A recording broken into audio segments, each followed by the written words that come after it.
All right, this is part 3 of Love and Hip Hop Atlanta, part 1 of the reunion, season 6.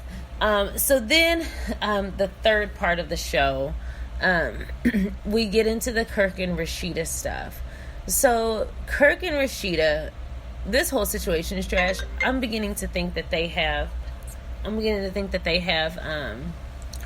open relationship. Because and that the deal is just nobody brings home a disease or a baby. And I've heard of like long-term marriages doing that. I can never be cool with that, but that's them. Because she doesn't seem too shocked by the cheating. She's just mad about the baby. And being that this is his second time cheating on camera or on the show itself, she was upset about it, but she was more upset about the baby. I'm mad that their relationship is contingent upon the results of this DNA test, which eventually come out to be that Kirk is the father. So we see that Nina Parker asked a very good question. Did you mind Carly going above and beyond to get the information about Kirk's baby, alleged baby? And Rashida said she appreciated it, but she felt like Carly was doing too much and going too far. I agreed. What do you think about that? I think it's Carly Red. It's part of her storyline. It's part of her character. She's always nosy. She's always been in people's business. But my point is, what do you think about her? How else do you... I think it was necessary for the show, because how else do you transition into bringing these people in? No. I'm talking about for Rashida. As far as the Rashida show, and Carly Red's relationship goes. No, Carly doing all that with Jasmine, like going to her house, looking at her phone, saying all that on camera, and then delivering this news to Rashida on camera. And I think what annoyed Rashida was that it almost felt like you were enjoying it. You know what I mean? You were doing too much. It's kind of like, okay, I'm not sure if in high school you've ever had anybody cheat on you. But in high school, I had somebody cheat on me. And then the girls that were bringing back the info were more interested in the drama than helping me. And I think that's where she was coming from, was like, okay, you could have told me what you had, but you hee-hee-ha-ha with this girl. I think there was an underlying enjoyment for Carly Red, because you see somebody in a 20-year marriage and you can't get a man to commit to you for 3 months. So it's just like, there's that jealousy there. And then I think she just is messy. I think she got enjoyment from being a gossip. In these outfits, these outfits are crazy. I don't like Rashida's outfit. I didn't like Kirk's, and I'm mad they dressed alike. Kirk is weird. He tries to play too cool guy. You know when I say the cool guy, he tries to be the cool guy. I don't like that. Season 1, he wasn't like that. He was all about Rashida. He loved Rashida. He went up to bat for Rashida. Now it seems like he thinks it's cute. I think, honestly, everybody saw how popular Stevie J got from Dog and Women, and all of them wanted a piece of that pie. And they thought that was cute, except Stevie J gets a pass because it's Stevie J. Like, it seems real and authentic to who he is. Like, Kirk, this isn't you, dog. And then on top of that, nobody really liked Mimi. Nobody even really liked Jocelyn. They were entertaining. Nobody liked them. Nobody rooted for them. People root for Rashida. Rashida's the Georgia Peach. I mean, she's my bubble gum. Like, are you kidding me? Put it on and make him want to marry me.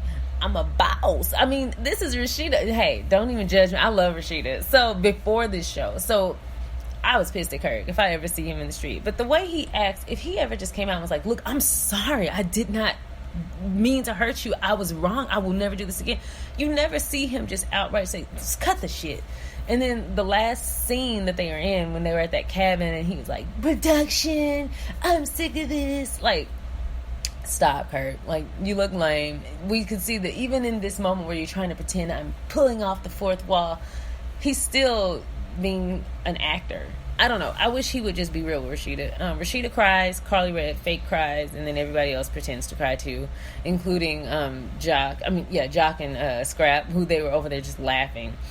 It was really sad to see Rashida break down, but I'm sick of her crying over the same man. And it sucks to say that because they're married, but it's like, if it's no longer serving you, I understand you have that history, but girl, maybe that history is what's holding you back. We already established that D-Lo is why your career didn't take off, and D-Lo is Kirk Frost.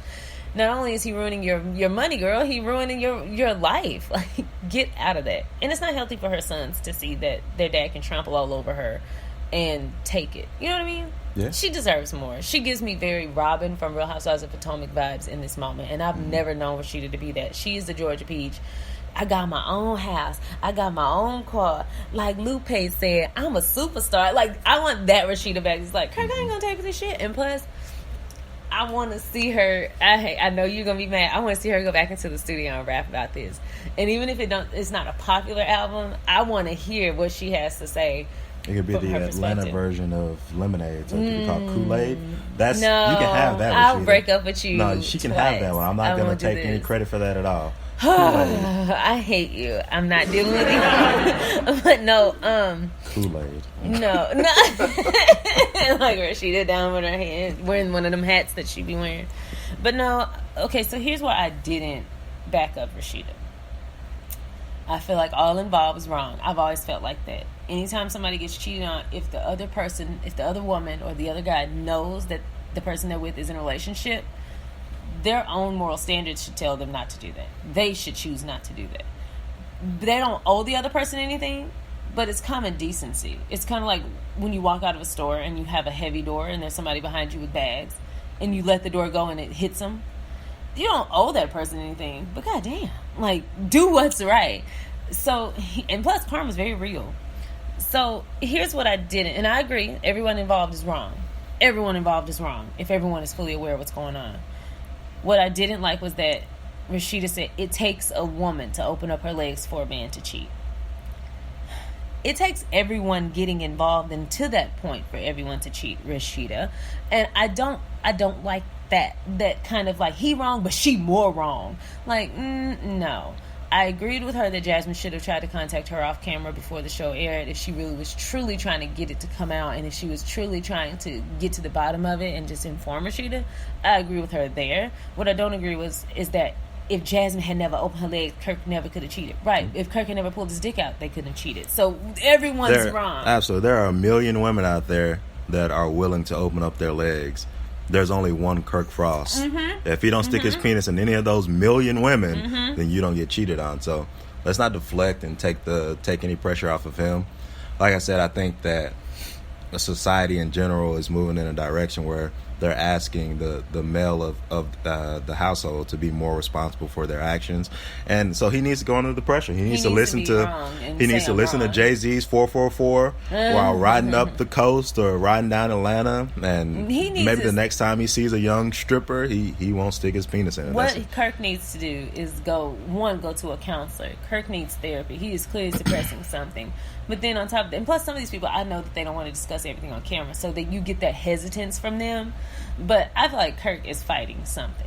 And I don't want to say K. Michelle is right, but K. Michelle a long time ago said she had friends who knew that Kirk was down low. And I don't like when everyone is down low. You mad at the man, you down low. Stop, because there are real gay men out here fighting a real struggle. I don't like that. Yeah. Don't make light of their struggle because you mad at some random guy. Mm-hmm. But I will say this. Kirk has, ever since she said that, I was irritated that she said it in the way that she said it. But then I started watching Kirk's moves and some of the things that he does, some of the things that he says, and some of the ways that he behaves. I wonder, not that maybe if he's gay, but if he's suppressing something. Like, something that he's acting out on. Because he seems women to love Rashida, and then other times it's like he hates her. I think part of it is the fact that he lives in Atlanta. He's in the music industry. And he needs to grow up. They all, or both of them, say that in their relationship they go through lulls where communication is extremely low and they have no physical contact. So I think that's marriage. It's literally during those times he realizes, okay, my wife's at home, she's not talking to me, she's not having sex with me. I'm a record producer, and there are a million young girls out here who are willing to do anything and everything to get their shot.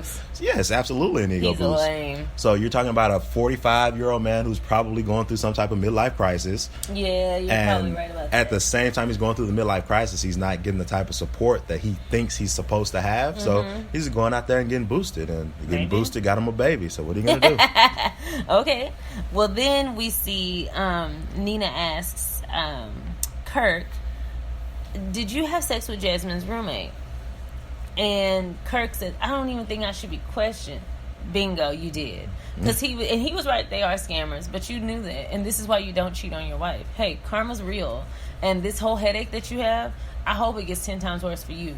But I hope Rashida walks away so that she no longer has to deal with this shit. But he never answered the question. I shouldn't have to be questioned on something that I'm doing. How dare you ask me if I'm doing something that I've already admitted to doing. He said, a mistake is a mistake. I slept with somebody, but I'm not out here sleeping with other women.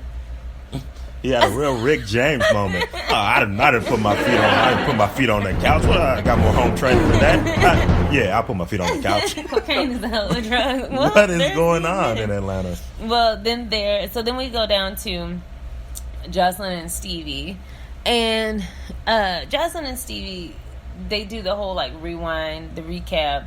Jocelyn didn't want to come on stage and be with everyone else. She only wanted to be with Diamond Melissa. So what do you think of that whole situation of Jocelyn and Stevie? Let me just be real with you. I want Stevie to leave Jocelyn in the dirt. I want him to leave her ass alone. I want him to take care of his child, go find a real woman, not an entertainment woman. I just want him to find a real, not Mimi, just find a real woman. And I want him to settle his ass down. Like, still be funny, Stevie, but I just want to see, I like to see him on his own show when he was growing up. I want him to keep his children out of his business with Jocelyn. He's, in my opinion, I understand the point of, if we're going to get back together, you need to make up with my kids. But even before that, on his show, airing his daughters talking about Jocelyn wasn't good for his daughters, in my opinion. And the reason is because you're putting them, just like Jocelyn said, they're grown women. She's 18, talking about me like that. Now, Jocelyn is responsible for her actions, and Jocelyn is wrong. She said some terrible things about that girl, and that's why I'm like, Stevie, don't ever be with Jocelyn again. This woman will. It's important that you have a stepmother, even when kids are adults, that they can trust and that they love. Because at the end of the day, if anything ever happens to you, this woman is taking care of you. They're going to need to communicate. And for peace, you want to make them have peace. But what I didn't like was that Stevie kind of put them in an adult situation by having them throw Jocelyn's things out on his own show. They threw her things out and sold it at a garage sale. They talked about her from dawn until dusk on a platform where she wasn't on, so she couldn't defend herself. There is so much resentment built up. What goes on in your relationship has nothing to do with your kids, in my opinion. Like, now, of course, what Jocelyn eventually did was made a claim that that Stevie had molested one of his daughters. That is where I would have never spoken to her, and I would have pressed charges for defamation on her ass. I would have definitely pressed charges. Let's just be 100% honest. There should be a law against making a type of claim like that where you do jail basis. Time. No, the thing is, if you have a speculation and you let somebody know, like, hey, I'm concerned, there's that. But then if you're just like, I'm mad. Like, but the rumor is that, of course, she was mad, and this is why she did it. And she went downtown, and she was throwing paperwork into random offices with this information on there. What? I didn't even know about that. Yeah, so that's crazy. It's insane.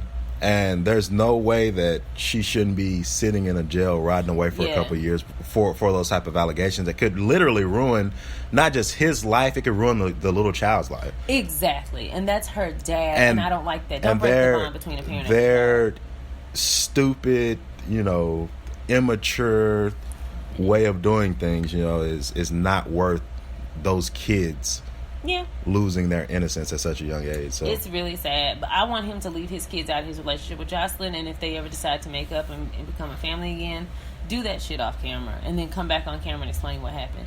Don't put your daughters in a losing situation. Those are going to always be your daughters. And then just leave Jocelyn alone. I don't know what it is about her that you have stuck on, but you got to move on. That woman is toxic to your child. One of your kids, all of your kids, whatever. She's toxic.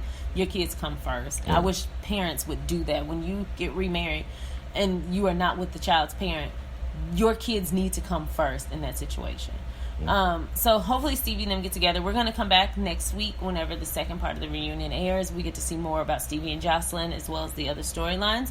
But thanks for tuning in to parts 1, 2, and 3 of the Love and Hip Hop Reunion Part 1. Any closing remarks? Jay Swizzle signing out. All right. Have a good day, everybody.